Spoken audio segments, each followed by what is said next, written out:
আসসালামু আলাইকুম। বাতাসে যখন নানান ধরনের গুঞ্জন ভাসছে, মানুষের মধ্যে অনেক ধরনের সন্দেহ, সংশয়, উদ্বেগ কাজ করছে, ঠিক সেই মুহূর্তে তিন বাহিনীর প্রধানের সঙ্গে আমাদের প্রধান উপদেষ্টার যে বৈঠকটি মঙ্গলবার সন্ধ্যায় অনুষ্ঠিত হলো, সেটি অনেক ধরনের প্রশ্নের জন্ম দিয়েছে। বৈঠকে আসলেই সত্যি সত্যি কি নিয়ে আলোচনা হয়েছে আমরা নিশ্চিত নই। তবে প্রশ্ন এবং সন্দেহের সৃষ্টি হয়েছে খোদ প্রধান উপদেষ্টার প্রেস উইং থেকে যেই প্রেস বিজ্ঞপ্তি গণমাধ্যমে পাঠানো হয়েছে সেখান থেকেই।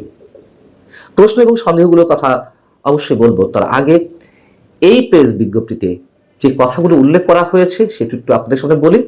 আপনারা নিজেরাই হয়তো অনেক ধরনের প্রশ্নের মধ্যে পড়ে যাবেন।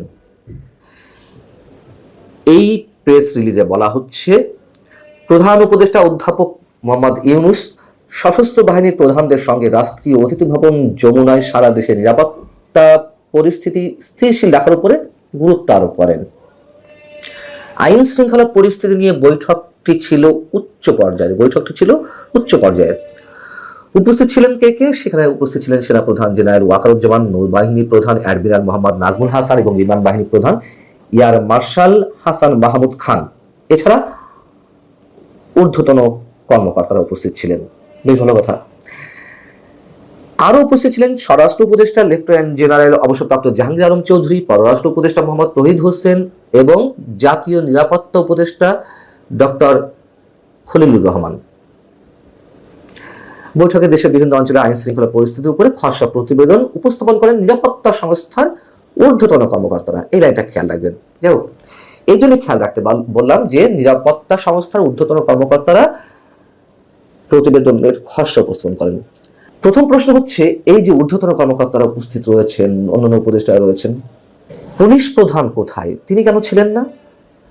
আইন শৃঙ্খলা রক্ষা সংক্রান্ত বিশেষ বৈঠক অনুষ্ঠিত হবে, সেখানে পুলিশের প্রধান আইজিপি থাকবেন না, এটাকে সহজভাবে মেনে নেওয়া যায়?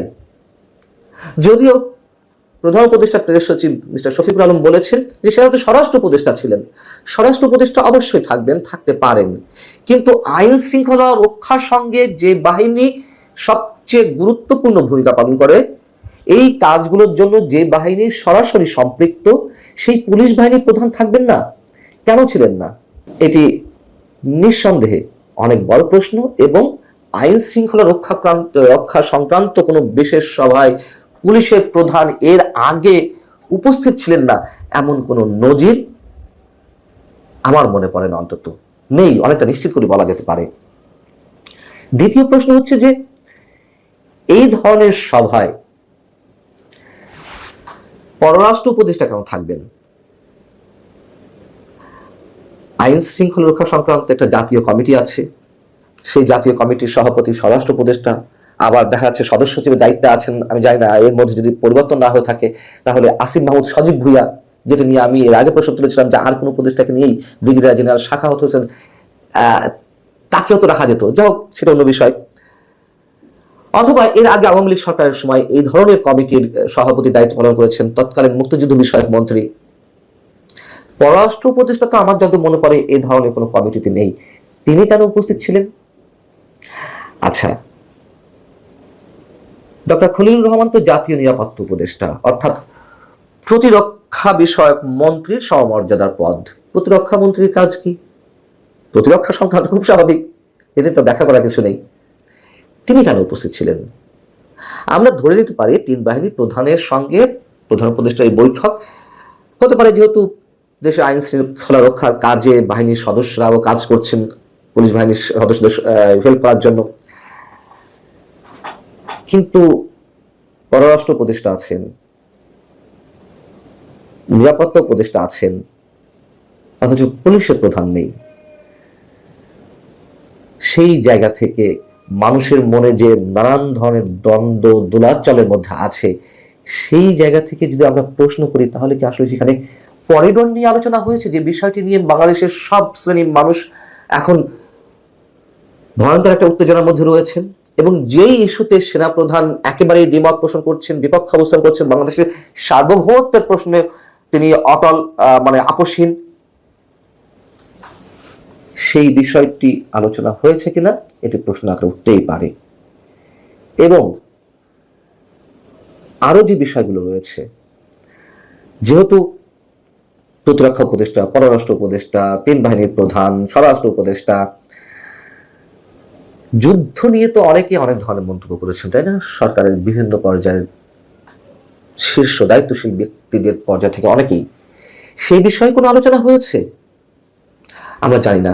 তবে এটুকু অনেকের মনে সন্দেহের দানা বাঁধছে যে আসলে আইন শৃঙ্খলা রক্ষা সংক্রান্ত যে বৈঠকের বিষয়টি তুলে ধরা হয়েছে হয়তো তার ঠিক নয়। আমি বলছিলাম যে প্রধান উপদেষ্টা প্রেস উইং থেকে যে বিবৃতিটি বা বিজ্ঞপ্তিটি পাঠানো হয়েছে গণমাধ্যমে, তার মধ্য দিয়েই অনেক ধরনের প্রশ্ন উঠছে। যদি এখানে এই বৈঠকটি আইন শৃঙ্খলা রক্ষা সংক্রান্ত কোনো বৈঠক হিসেবে উল্লেখ না করে যদি বলা হতো দেশের সার্বিক পরিস্থিতি নিয়ে উচ্চ পর্যায়ের বিশেষ বৈঠক, তাও আমরা মেনে নিতে পারতাম যে এই ধরনের বিশেষ বৈঠকে প্রধান উপদেষ্টা যাকে প্রয়োজন মনে করছেন তাকে ডেকেছেন।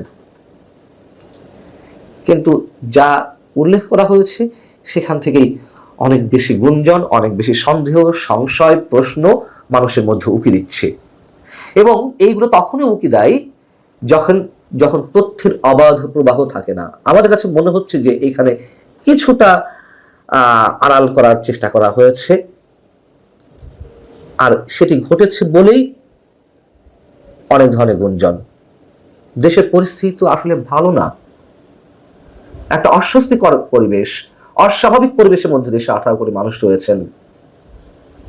এবং গত 2-3 দিন আগে যে ঘটনা ঘটলো, সেনাবাহিনীর বিরুদ্ধে লং মার্চ করার সাবেক সেনা সদস্যদের সমন্বয়ে উদ্যোগ নেওয়া হয়েছিল, এটি আমরা এর আগে ইতিহাসের কোথাও খুঁজে পাবো না।